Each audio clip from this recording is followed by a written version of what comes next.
Bismillahi arkik min kulli syai'in yudhik min syarri kulli nafsin aw ainin hasidin. Allahu yasfik. Bismillahi arkik.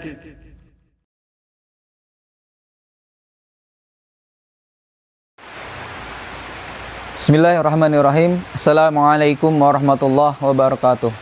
Alhamdulillah hamdan katsiran thayyiban mubarakan fih kama yuhibbu rabbuna wa yarda. Asyhadu an la ilaha illallah wahdahu la syarikalah wa asyhadu anna Muhammadan abduhu wa rasuluh. Baik, alhamdulillah pada kesempatan ini yang pagi yang terlihat hujan ya, alhamdulillah. Allahumma shayyiban nafi'an. Pagi ini kita akan membahas tentang bagaimana cara mengobati ketika seseorang terkena penyakit ain. Singkatnya, penyakit ain itu akan tertimpakan kepada siapa saja atas izin Allah terjadi.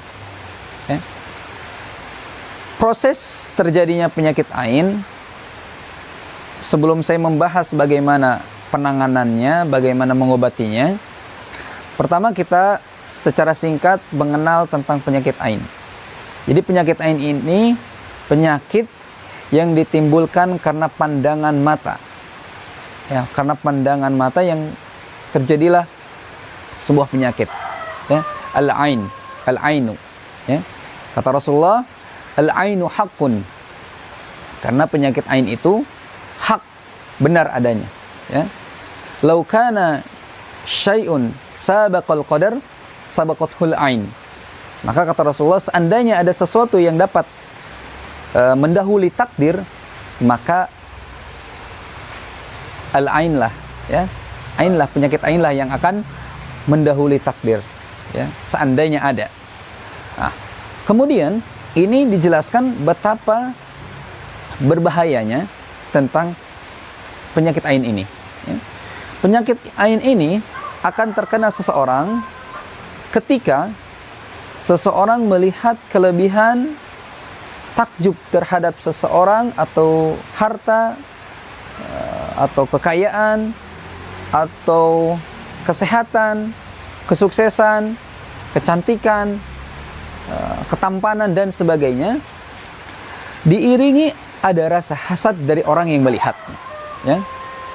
Ketika seorang melihat ketampanan seseorang anak, tetapi dalam hatinya ada rasa hasad, ada rasa dengki, iri. Ketika hasad atau iri dan dengki itu menginginkan kelebihan yang ada pada orang itu hilang, maka inilah yang akan terjadi penyakit ain. Ya. Yang kedua, tidak dibarengi sedikit pun pandangan tersebut terhadap ketakjuban, baik itu dari orang tercinta, orang tua, orang terdekat, saudara, takjub saja, kagum saja terhadap kelebihan seseorang, maka terjadi pula akan terkena penyakit al-ain ini. Jadi al-ain ini setidaknya akan terkena, akan terjadi atas izin Allah Subhanahu wa taala tentunya. Dua sebab. Karena melihat kekaguman seseorang, ketakjuban, kelebihan seseorang, baik itu terhadap seseorang itu, benda, ataupun yang lainnya. Diiringi, dibarengi ada rasa hasad, iri, dengki, dan sebagainya. Yang kedua, tidak ada rasa hasad, tidak ada rasa dengki, hanya kagum saja.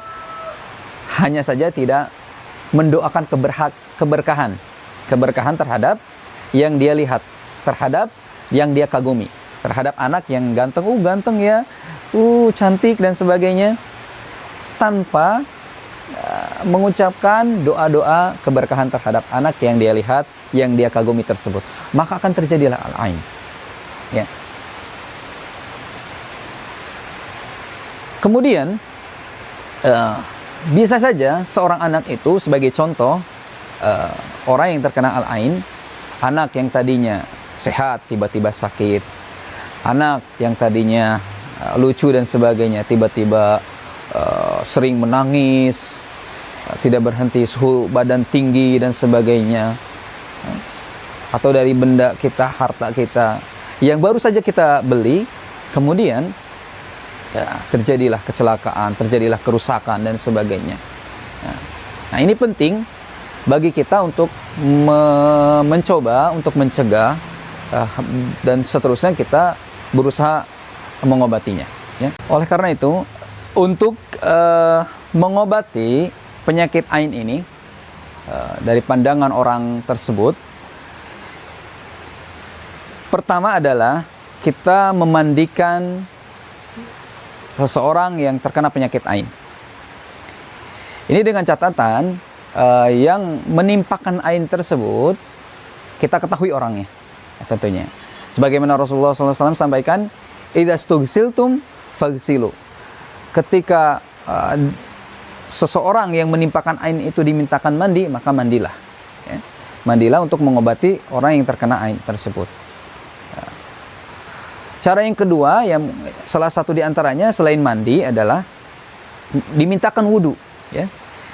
Berwudu, orang yang menimpakan ain tersebut berwudu seperti biasa wudu, kemudian diambil bekas air wudu tersebut, kemudian dibasuhkan kepada orang yang terkena ain itu, terkena penyakit ain itu dari arah belakang, ya. Dimandikan dari bekas air wudu yang menimpakan ain tersebut. Kita ambil, kemudian basuhkan sekitar belakang orang yang sakit tersebut karena tertimpa ain. Ya. Itu seandainya mengetahui siapa yang menimpakan ain, gitu ya. Kita coba lakukan tersebut. Ya. Ya. Sebagaimana kisah dari sahabat, ya. Dalam hadis itu dijelaskan ketika Amir bin Rabi'ah melihat, ya, melihat Sahal bin Hunayf radhiyallahu an sedang mandi, ya. Ketika itu Amir radhiyallahu anhu melihat kulit yang begitu halus, kulit yang begitu baik dan bagus, ya. Kagum, takjub, ya.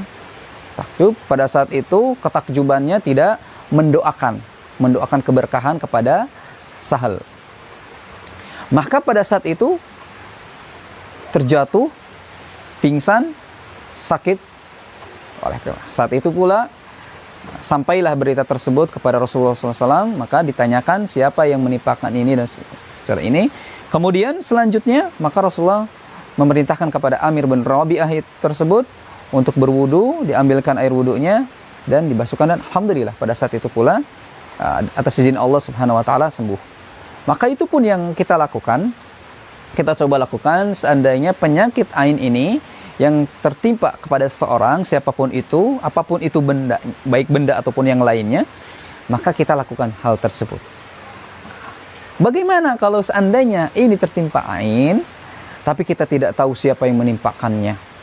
Nah, maka yang harus kita lakukan yang pertama adalah untuk mencegahannya, yaitu kita senantiasa mendoakan keberkahan kepada orang lain. Ya, ketika kita melihat sesuatu yang kita kagumi, takjub karena kelebihannya. Sebagai contoh, kita melihat anak kecil, ya, duh anak ini ganteng ya, barakallah, ucapkan keberkahan, Allahu yubarik, misalkan. Ya, kita doakan keberkahan kepada orang yang kita lihat,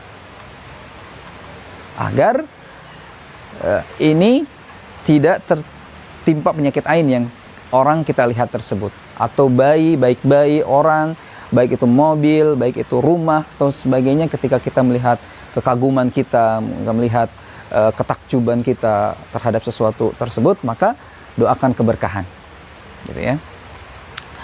Selanjutnya kita juga bisa lakukan beberapa hal untuk pencegahan tersebut, untuk mengobati dan sebagainya, ya, untuk menangani hal-hal penyakit ain itu, bahkan untuk menangkal itu.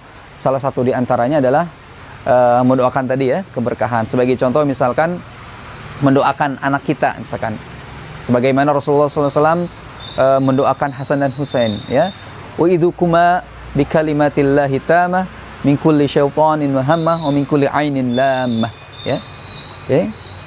Atau ketika kita mendoakan anak kita, seandainya itu laki-laki, kita doakan u'idzuka bi kalimatillahi tamah min kulli syaitanin wa hammah wa min kulli ainin lammah, ya. Di dalam doa ini kita memohon kepada Allah Subhanahu wa taala memperlindungkan anak kita, ya, kepada Allah Subhanahu wa taala, ya, dengan kalimat-kalimat yang sempurna tentunya, ya. Kemudian dari syaitan, ya, dari penyakit atau misalkan dari hewan atau binatang, dan kemudian dari al-ain secara khusus, ya. Nah, ini penting mendoakan keberkahan. Kemudian kita lakukan juga ruqyah tentunya. Ruqyah dengan ayat-ayat Al-Qur'an, dengan doa-doa Rasulullah sallallahu alaihi wasallam. Dan ini adalah hal yang perlu kita lakukan secara khusus, ruqyah dengan Al-Qur'an, ya. Oleh karena itu penting di rumah kita senantiasa membaca Al-Qur'an dan sebagainya, kita dekat dengan Al-Qur'an. Karena secara khusus Allah Subhanahu wa taala menyampaikan di dalam surat Al-Isra, a'udzubillahi minasyaitonirrajim, bismillahirrahmanirrahim. Wa nunazzilu minal Qur'an ma huwa syifaa'u wa rahmatul lil mu'minin. Allah turunkan Al-Qur'an yaitu sebagai obat, wa rahmatul lil mu'minin, wa rahmatul lil mu'minin, dan rahmat bagi orang-orang yang beriman. Semoga ini bermanfaat untuk kita semuanya. Barakallahu fikum. Assalamualaikum warahmatullahi wabarakatuh.